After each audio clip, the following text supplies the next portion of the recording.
Welcome back into the Sorry to Interrupt podcast. This is part 2 of our 2025 MLB Preview. We're heading over to the National League, and then we're going to make our World Series picks. Tom, we're playing a back-to-back. How we doing? I'm doing well, man. This one, a lot more talent, in my opinion, on this side of the MLB, but then again, the best team in the league has so much talent that it might not matter for everybody else. I know, that's kind of where I'm at, where it's like, okay, how chalky are we going to be? But then I also want to make sure we keep some integrity too. So, I think that we're going to have a lot of commonalities here, but I am interested in a couple of the divisions to see where we go. Yeah, I mean, chalky, it sucks, but at the same time, it's like, guys, this is what's going to happen. Like, we know it. It's kind of like back to when we first started the podcast and we were just doing NBA previews for no reason because we said congrats to the Warriors every time.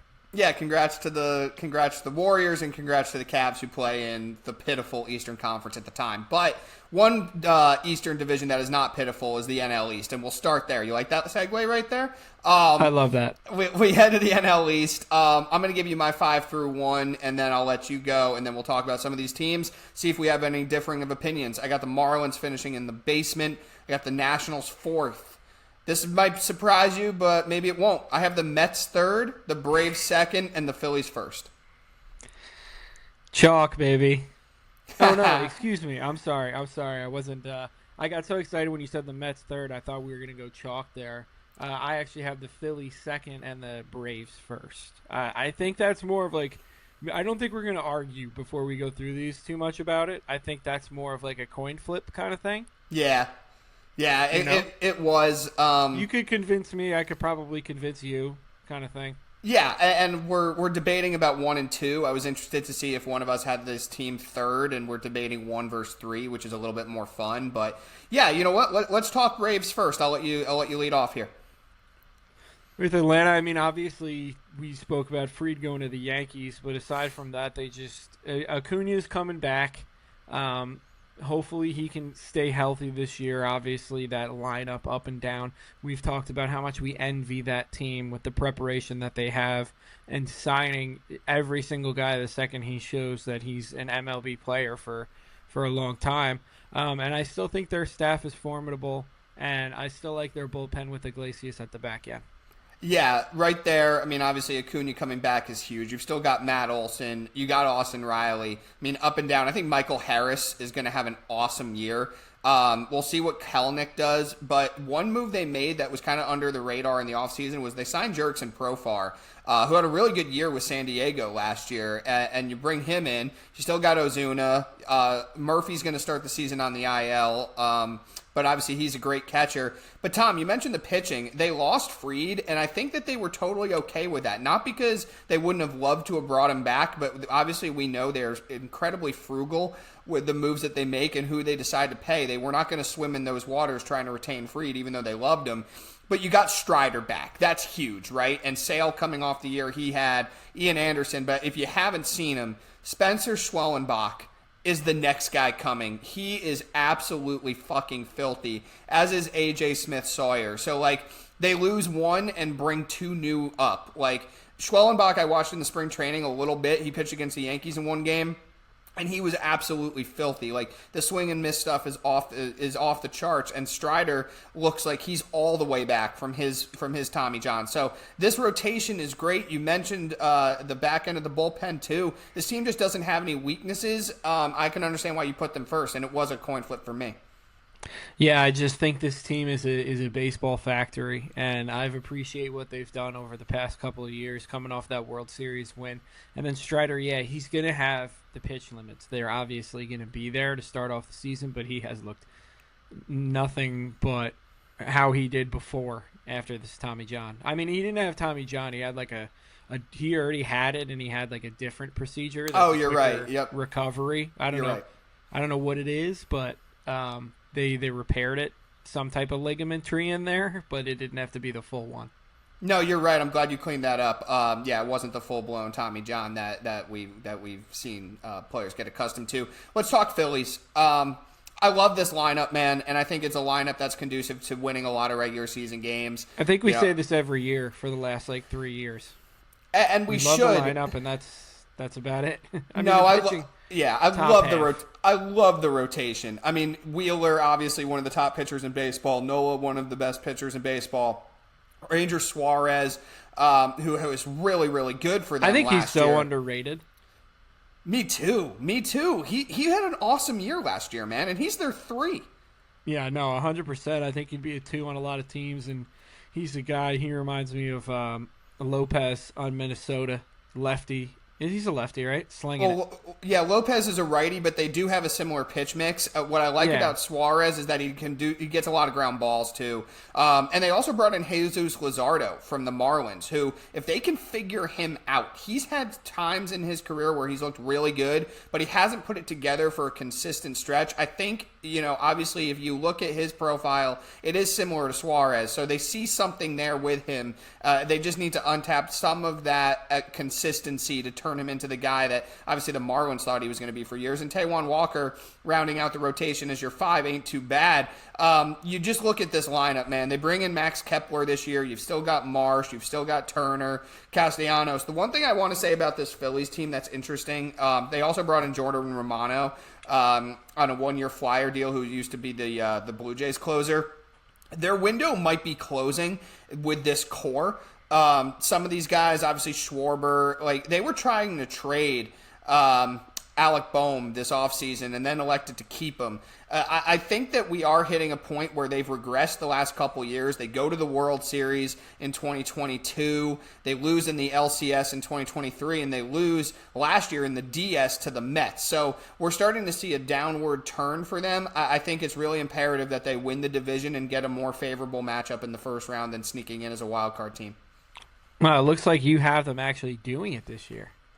I do. I love that rotation. I think the Braves are going to be excellent. I think there's a couple more question marks in their lineup, even though we rattled off a lot of great names. Whereas I think the Phillies lineup, top to bottom, they're going to win a lot of 8-5 games.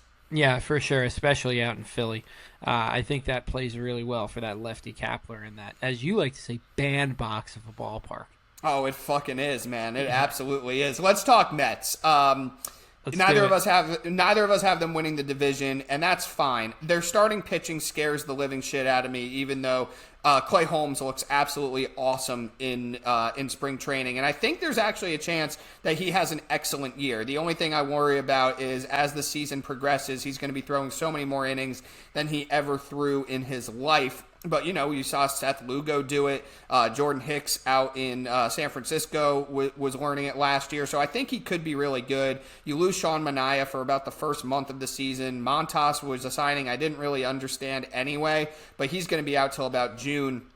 The thing that's going to carry this team, though, Tom, is their lineup is up there with the best in baseball. Their top 5 in this lineup is absolutely ridiculous. 100%. I mean, I think their starting staff, you said scary. I think that's an understatement. They're held together by sticks and mud. I mean, if they lose one more guy, you and I might be getting a call out there to throw a little bit in Queens. I mean, but aside from that, yeah, their lineup is electric. I mean, we've done 10 pods about Soto and him going over there, and he talked about the one thing that was weird. I heard him on the this is a sidebar. I heard him. They talked about him on the what's his name, Don LaGreca's show. I don't even know what it's called anymore because they split everybody up. I think he's on it with Alan Hahn. They were saying that Soto made a statement to Sports Illustrated that he didn't know about the Yankees' plan after 5 years. And my response to that was, what's the Mets' plan after 5 years? Why is it so much better? I love that you brought that up because I was going to do it if you didn't and you beat me to the punch. Great call on that. And yeah, I hated that comment. And he's been kind of on this public tour lately. and I'm saying this from a Yankee fan perspective, but I hope that you and everybody listening knows that, listen, I would have loved the Yankees to keep Soto. It sucked that he left. It sucked that he went to the Mets. But it is what it is at this point. Like, I'm completely over it and excited for the season. What I don't love is when players in any sport make a decision that was purely based off money and have to justify it. And, like, I lived this experience on my side when Kevin Durant and Kyrie Irving chose the Nets over the Knicks. And as a Net fan, I was really trying to, buy up what they were selling, which was, we always looked at the Nets. They look so cool. We want to be there. It's like, no, you went there because the Nets would give you the power and the money that you wanted, whereas James Dolan and the Knicks were like, we're not doing that. Like, you took the Mets deal because they gave you a suite. They gave you $5 million extra, which really amounts to about $100 million more when you factor in the suite and the security and the mom's retail line. Like, everything that he possibly could have wanted that the Yankees were never going to acquiesce to because they weren't even doing it for Judge or any of the other captains that they ever had. Like, Soto made this decision based off money. I think he did feel a kinship with Steve Cohen. But, like, you don't have to come out and say stupid shit. Like, I don't know where the Yankees are going to be in 5 or 6 years. Motherfucker, I don't know where you're going to be in 5 or 6 years. You might be DHing in 5 or 6 years with the way your outfield is. And let me just say this, too. The New York Yankees, Tom, the last year that they finished below 500 was 1992. You weren't born, and I was a year old. Their version of bad seasons it was what happened in 2023 when they were 82-80. I'm sorry, when did the Mets win their last World Series? How frequently do the Mets go to the playoffs? Like, come on, man. Like, you sound so stupid. If I'm Soto, I'm just saying, yeah, I took the money, but I feel really good about the Mets. You don't have to say something so stupid like that. The Yankees are always going to be competitive. They're always going to be in the playoffs. They're never going to have a period of 5 to 6 down years. I know I'm ranting, but I'm glad you brought that up because it was so completely stupid for a guy who made his decision, live with it. You're going to have a really good career in Queens, but to say something like that just makes you sound so stupid. Yeah, I think this is more of an athlete problem in general than it is a Soto problem, where you kind of try and justify it as a side to making things up, as a side to saying I'm just taking the money. Like, really, the only guy I can think of off the top of my head that did that is Brooks and maybe DJ, because DJ doesn't care. I'm just looking at it from a live perspective because this is the whole thing we went through with them, where it's like, you guys aren't trying to grow the game. You just took the bag. It's just the same thing, and I think it's a major problem with the athletes where it's like, guys, we're not – stop treating us like we're stupid and disrespecting the fans. It's like, we all know you took the money. Just everybody, let's just acknowledge it. Well, and two is, if you're a Met fan, like, who cares what he says? You got him. Yeah, he's you there not for only the next got him, however long, 10, 12, 15 years, however long that fucking contract and you is. took him from the Yankees. Like, in terms of, like, doing a victory lap, you guys won. Like, I don't care. If I'm a Met fan, I don't care if he said, yeah, I took every last cent and they offered me the money. That's the whole point of having Steve Cohen as your owner, right? Like, you should be able to have advantages like this. So, yeah, what he's been saying, whether it was with Sports Illustrated or some of these other things, it's just like, dude, you made your decision. You're going to be very happy. The Yankees clearly moved on. It was a 1-year way station, too, for him. Like, you weren't there for 5 years. You weren't drafted by the Yankees. You and Judge didn't have this several-year run. Like, it was a way station for you, and for the first time in your career, you got to dictate where you wanted to play, and you chose the Mets, and God bless you. Have at it. God bless you. Yeah, seriously, I agree. Go for it. So it bothers me when athletes feel like they have to over-explain their decisions when we clearly know what it was. We're getting on Soto because he's the latest victim of this, but it's any athlete. It really, like, every single one that signs a big money deal does the same exact thing, except a few guys, and I appreciate those guys.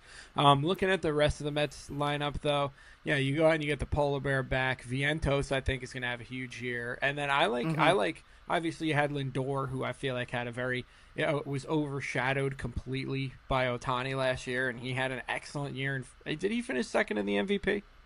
Yeah, he would have won it in literally any other Yeah, game. him and Bobby Witt, the two shortstops, should have a little text chain together just crying about Judge and Ohtani. But yeah, and then obviously I mentioned Vientos, and then I think Nimmo's going to poise for a good year as well. I mean, talk about low-hanging fruit. Look at this lineup. This guy's just going to get fed fastballs. Yeah, absolutely. I'm so glad you brought him up. And I'm looking at Alvarez. I know he's starting the season on the IL, but He also has him and Austin Wells have a very similar path with the way that they've gotten to the major leagues. They both could always hit. That's what fans were excited about. But both were regarded as subpar catchers who maybe wouldn't have been able to make it defensively. Alvarez has turned into an unbelievable defensive catcher. So they're going to miss him to start the season. You get Jose Siri from the Rays. He's kind of going to be what their version of Harrison Bader was last year. They brought back Jesse Winker. But I think one of the biggest X factors for the Mets in terms of how they're going to be this year, Tom, is what Kodai Senga is. Is he healthy? How long will he pitch into the season? Is he going to be what he was his rookie year in 2023? Or is this guy going to, make 4 starts and then miss 2? Is he going to be on the IL 1 or 2 times? Is he going to be ineffective? I do like Griffin Canning. They got him from the Angels as kind of a reclamation project with that pitching lab led by the Mets. What they're doing right there in Queens. And I think you're looking at Canning as a guy who could emerge as somebody who, where did he come from? And he could be an important part of this pitching staff because, again, dude, they don't have a lot of depth there. No, they do not at all, and that's why we have them finishing in third place, because their bullpen is not as great as these other 2 teams, and their starting staff is so far below them. But, again, I think they are definitely good enough, and I think this division is by far and beyond the best one in the NL, and probably one of the best in baseball, and I think that they're going to have a really good chance to make the playoffs. I do too. I could definitely see them sneaking in. I think they're going to be super competitive. And again, in the regular season, you'd face a lot of bad pitching, and their offense is going to mash bad pitching. Quick minute on the Nats, who we have finishing Dylan Cruz, keep your eye out. There you go. And C.J. Abrams should be a breakout year for him. They got Nathaniel Lowe from the Rangers. Good fielder. And James Wood. Yep, and James Wood, another top prospect who came up last year, and Mackenzie Gore, obviously, too, leading that rotation as a young starter. So they're not going to be good, but I do look at them kind of like the A's, where they have some names that you're going to want to pay attention to, and they might sneak up on you a little bit. Yeah, and then I think we can kind of look at this other team as the Angels, the Miami Marlins. Oh, my God. They're so bad. My only question is when do they trade Alcantara, and how much do they get for him? They absolutely trade him, I think. They're going to get a haul for him if he can prove in the first half that he's fully back. But I mean, yeah, I'm hoping that he's going to the Bronx. Oh my God, that would be. The Yankees incredible. have to, put up their half of the bargain too, and perform really well, or else they're not going to trade for him at the trade deadline. But yeah, I mean, I honestly is there any real hope in Miami? Are they going to be? I think Chicago's still worse than them. Yeah, Chicago's worse than them, but not by a lot. Yeah. I got to check out their over under. I didn't do it for this side of the league, to be honest with you, but yeah, they're really bad. And Alcantara's gone. It's probably like 61, 62, yeah, honestly. Yeah. No, I haven't pulled up here, I can tell you. But yeah, I'm praying, and I think he gets sold. I think he's going to go for a high ticket just because I think he's going to prove that he's back. Yeah, and he's under team control for like another 3 years. 63.5. You're close. I'll take the I'll take the under.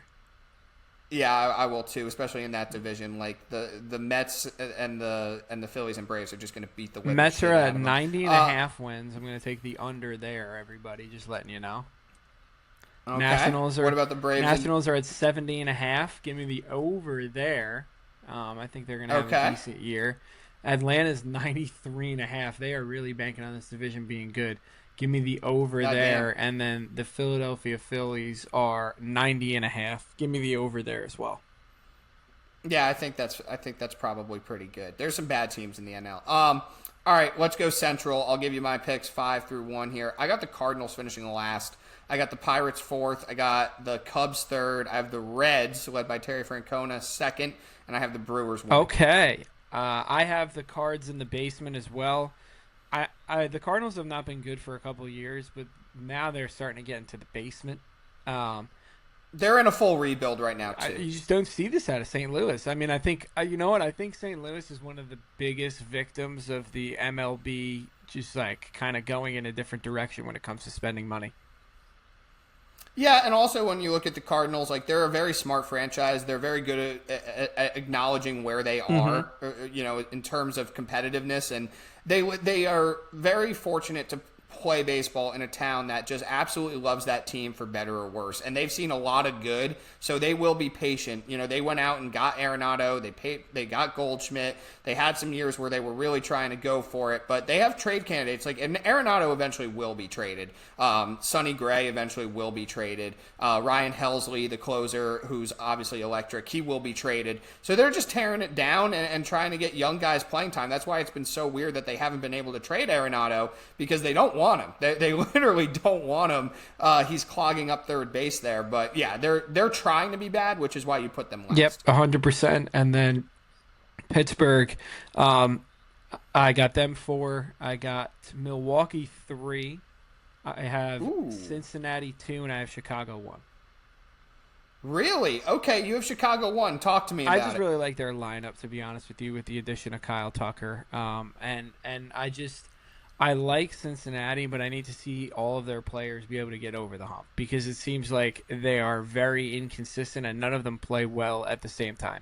Either one of their stars is hurt or they're just not hitting at the same time. Yeah, that's totally fair. To touch on the Cubs, you got Dansby still there. They bring in Justin Turner, who's a nice signing. Tucker, obviously, you still got Ian Happ. I think Pete Crow-Armstrong is going to have a really good year in center field. Their rotation is interesting, obviously led by Imanaga. Your old boy, Matthew Boyd, is there. And Justin Steele, who was so good last year till he got hurt, is there. And they have a pretty nice bullpen with Brazier, Morgan, and Presley, who they also got from from Houston, rather. The Reds are very interesting to me because Terry Francona just makes teams better every single stop he goes. And I think that team has also been really good this year. Like, they've made moves. Like, they got money from their regional TV. So, like, they had money to spend. You trade for Jose Trevino, obviously, and now they gave him an extension. They trust him a lot. But I think Ellie De La Cruz, man, is going to have a year where, like, I think he could go 30-70 this year. Like, truly. Like, I think he's matched now with a manager who's, like, going to actually push him. And then you get Gavin Lux from the Dodgers. Like, I think that was a sneaky good move. You still got Spencer Steer, Stuart Fairchild. You've convinced me. You get Brady. I've moved them I to like this place. Reds team. I moved them to first place after you talked about it. I had them there, and I didn't want to get them over the hump on my own, but now that you're talking about them so enthusiastically, they're 1.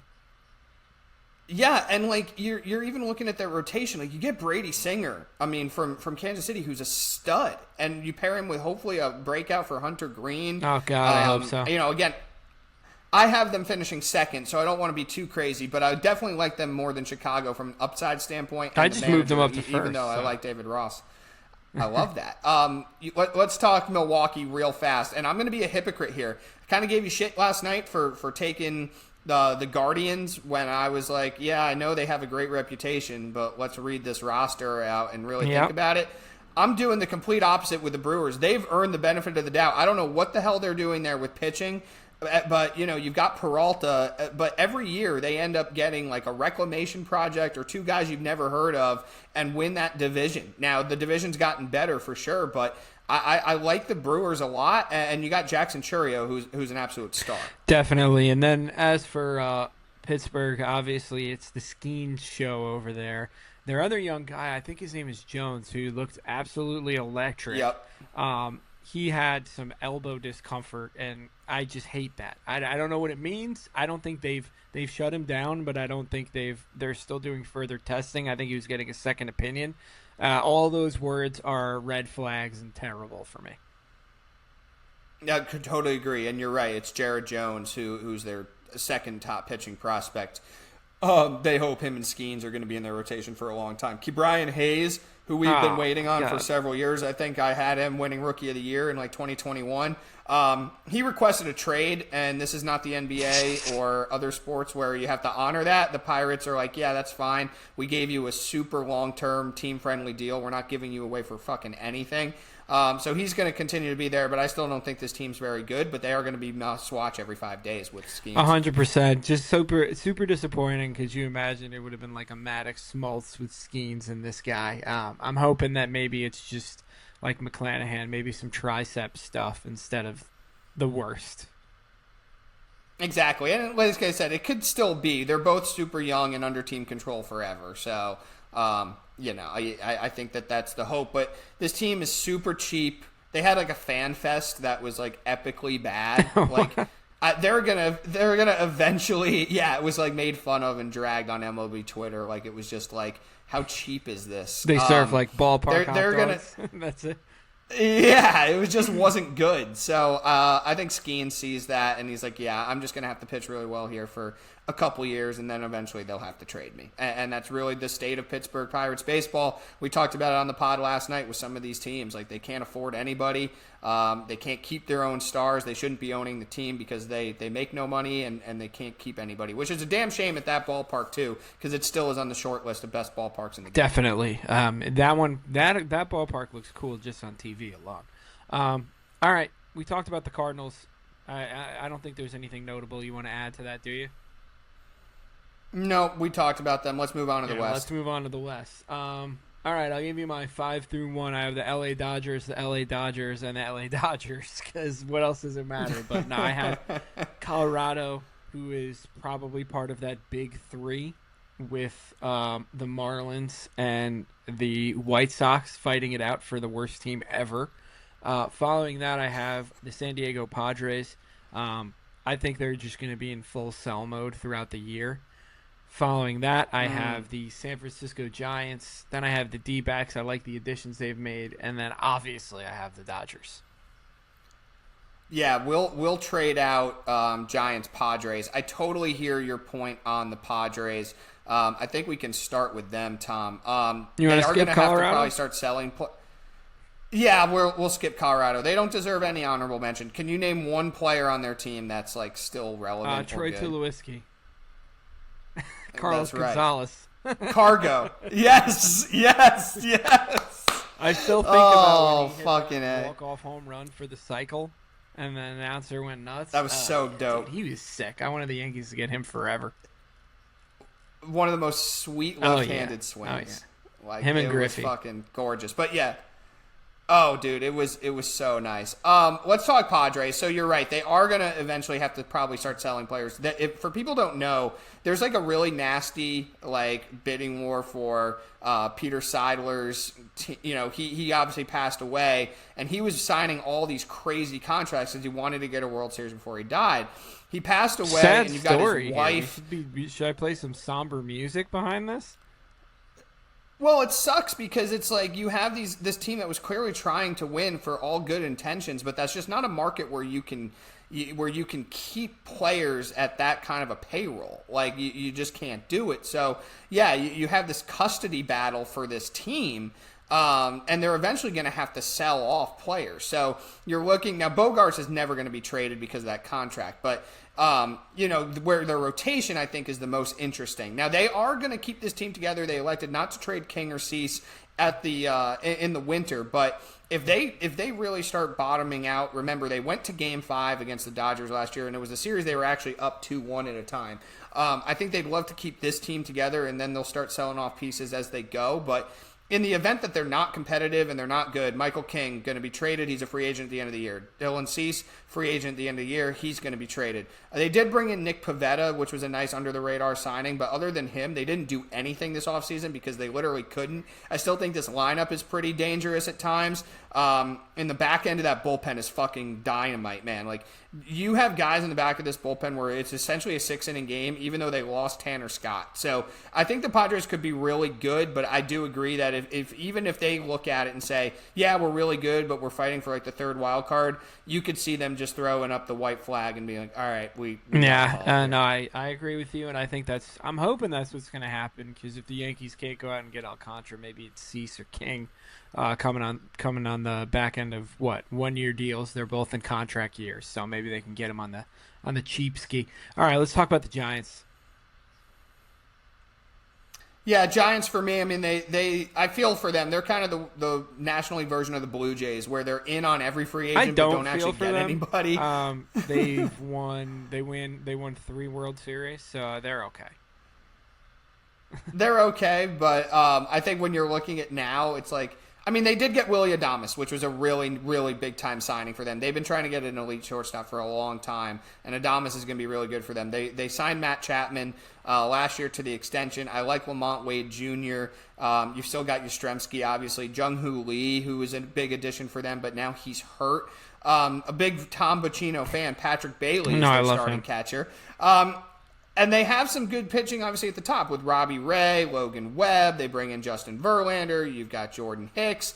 But I don't know. I just see this team as probably like an 82, 83 win. Understood, and that's probably the way they're going to go. I'm just hoping that they get a couple of more. And Buster Posey's running the show there. And I've watched a couple of interviews with him, and I like everything I hear. Yeah, no, I think that they have a plan, and I'm glad that for their sake they were able to go get a marquee free agent because a lot of people wanted Adames, and they were actually able to get him. The Diamondbacks I'm very high on. Their starting pitching depth, even with Jordan Montgomery announcing that he needs a second Tommy John this year. I mean, you get Corbin Burns, you pair him with Zach Gallen. This is a team that went to the World Series 2 years ago. I think this lineup is going to hit enough. Obviously, you've got Corbin Carroll leading everything off. He got off to a bad start last year, but was awesome the rest of the way.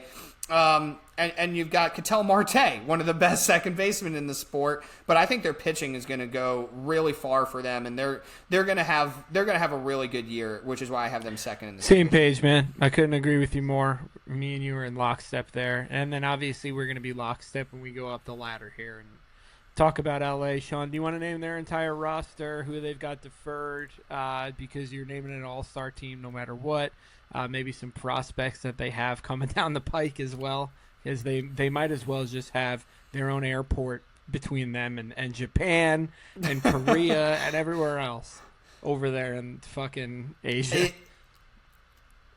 It's insane. Just to give you a highlight of their offseason, Blake Snell, Teoscar Hernandez is back. Roki Sasaki. They re-signed Kike Hernandez. You sign Tanner Scott, Kirby Yates. Oh, and by the way, you bring back Blake Trump. And they got that. You want to talk about the best bullpen in baseball?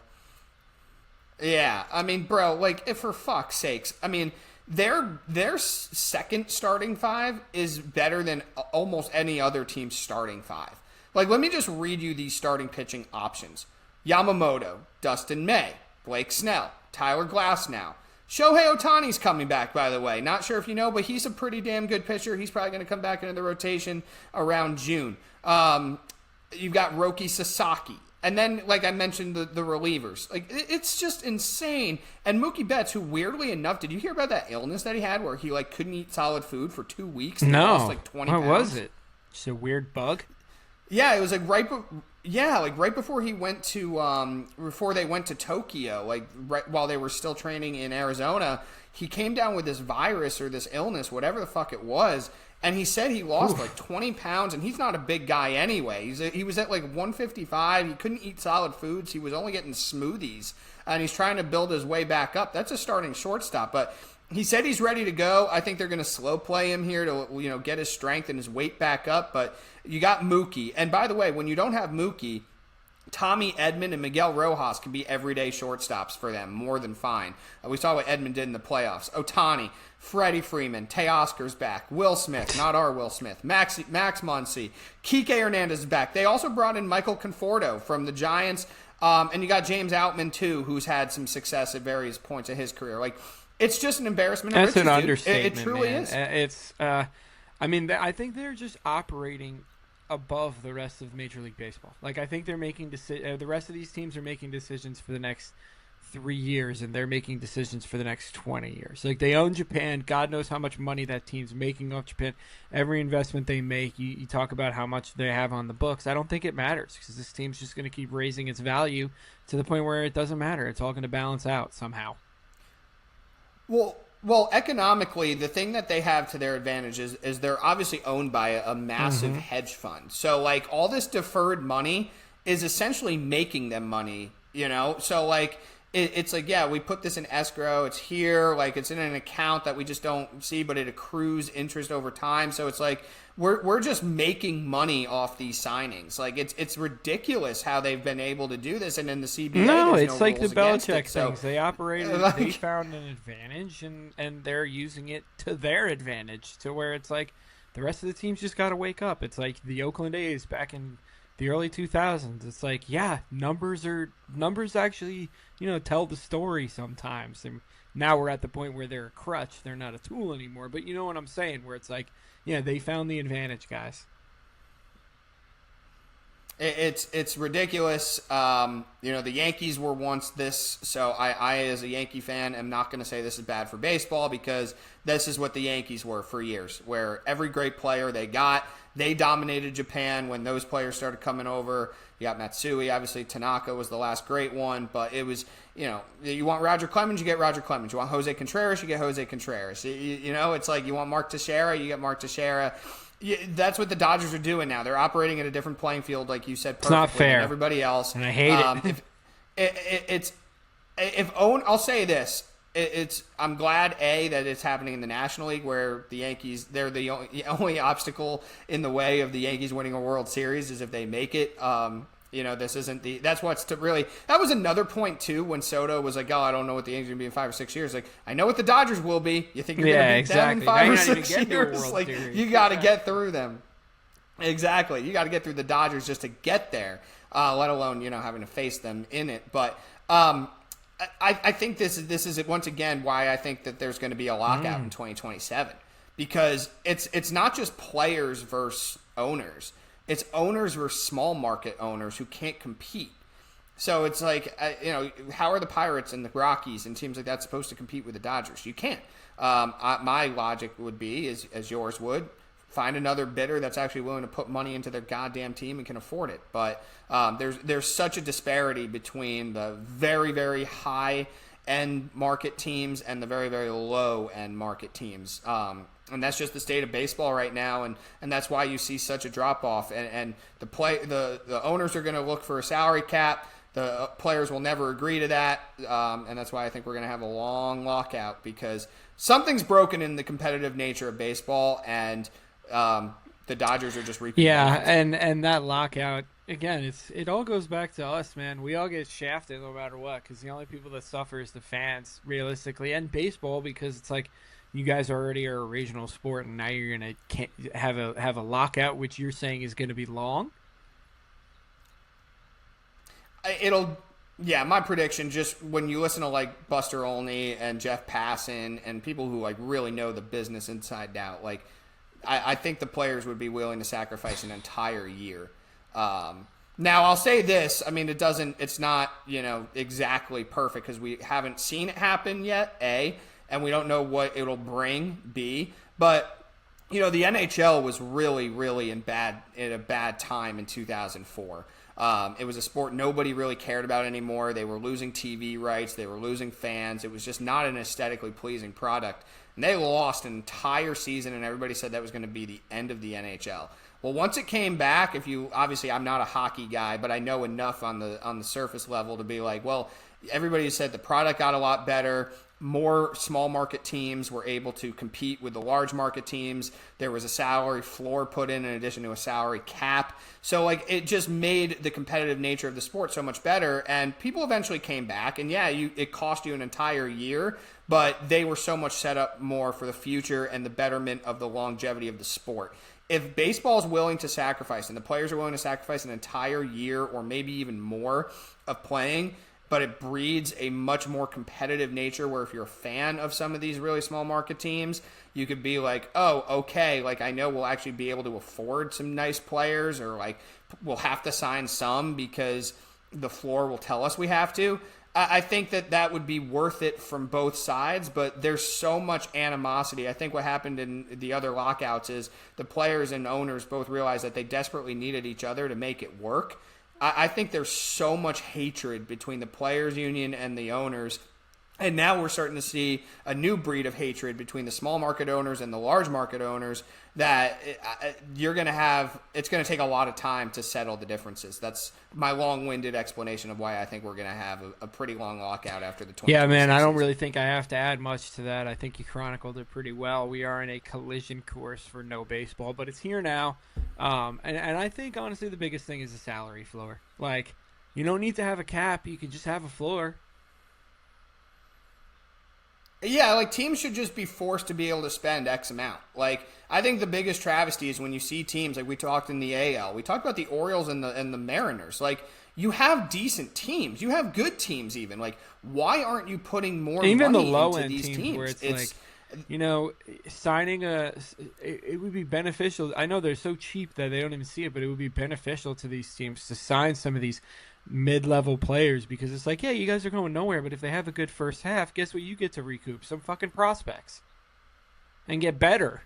Right, and I also think for sure, and that's what you want. And I think from the players too. Like we've seen now with the It last would raise couple their of free value, agencies, of course. like the It would rank be more of a market. the rank and file players are not getting jobs, and they're not getting contracts even requisite to what they probably deserve. Like I know he had a really bad year last year, but Alex Verdugo had to sign a 1-year minor league deal with the Braves. He's a 29-year-old guy who is just starting for the American League champions. Like Anthony Rizzo doesn't have a job. Like there's these guys who are like, okay, yeah, I don't want to give them 3 years and $55 million, but they're not even getting like 1 year 20. They're getting these terrible contracts because the good teams are like, well, we don't need to pay you. We're already fine in these positions. And the middle tier teams are like, well, we could do that, but it's going to hurt us if you're not good, so we don't want to take that chance. And the poor teams just literally straight up can't afford them or don't want to give it to them because they'll let a prospect come up and play. So there's a lot of jobs being lost in the players union where at least you look at the NBA, it's like, yeah, you got some ridiculously overpaid players, but a lot of guys like are getting good contracts because somebody has to pay them. And guess what? Most of the time when it's the somebody has to pay him contract and that player has a solid first half of the season, they're getting traded to another team at the trade deadline for, I don't know, a lottery protected first round pick or whatever, but at least you're getting something. Totally with you, man. So we went long on that, but I did want to detail that, and I don't think you can have a conversation about the Dodgers without bringing that up because that was, obviously one of the biggest storylines of the winter and will continue to be across Major League Baseball. But we have our divisions picked. Let's talk wild cards. Let's rank our teams, Tom. Give me your playoff teams out of the National League. My wild card teams, I have the Reds, I have the D-backs, and I have Reds, D-backs, Phillies, and the Mets. Or no, I'm sorry. I have four, but the Reds, won the division. The Reds, you can only have three. I'm sorry. The Phillies, the Mets, and the D-backs. I have the Reds winning the Central. And I have the Braves winning the East and the Dodgers winning the West. So there you go. I give you a pass on that because you probably had the Reds written in, but I changed your mind. It screwed me up, but that's Central, okay. We recovered. That we recovered. You handled it like a professional that you are. I've got the Dodgers winning the West. Obviously, I have the Brewers winning the Central, and I have the Phillies winning the East. Therefore, my wild cards are going to be Braves, D-backs. Yeah, but I had a feeling we'd both have two teams coming out of the NL East to grab those wild card spots. Okay, give me your. Let's do the World Series last, but give me your NLCS matchup and who's going to the World Series for you. I got Phillies, Dodgers. I got Braves, Dodgers. So we're both taking whoever we have winning the division there against the Dodgers. And you'll never guess I got the Dodgers going back. So that being said, just before we do our awards, that means that you have Red Sox, Dodgers, and I have, I believe, who did I take? Oh, the Rangers, Dodgers. MLB is definitely rooting for you over me on that one. Hell no. I'm not rooting for that, I'll tell you that, even though I picked it, but I wouldn't watch a single pitch because we've seen this before in 2018. I have the Dodgers going back-to-back, brother. I thought, okay. I have the Dodgers. No, actually, you know what?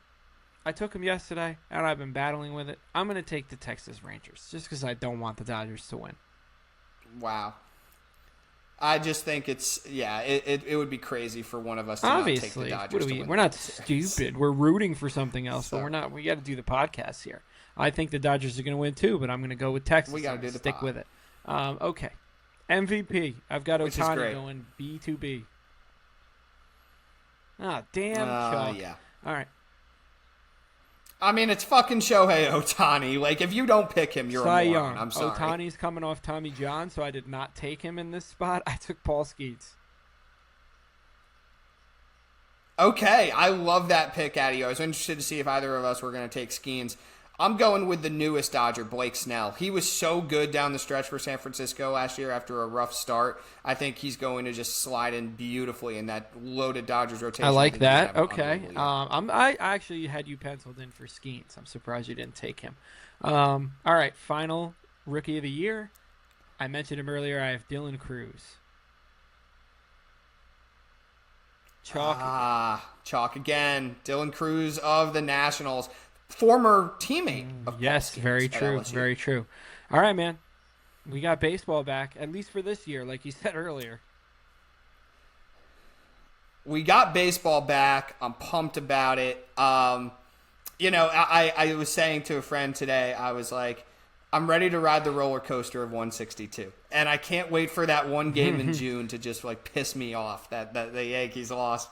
We'll be back in it, man. And just a little teaser for everybody. We're going to up our MLB output a little bit more this year. We'll still have those check-ins at various points of the season, but I'm going to be doing Yankees recap series at the end of each series. So we're going to be doing that. I'll recap the series. If I get maybe pissed you'll off jump enough. on a couple of them. Maybe Will jump on one or two.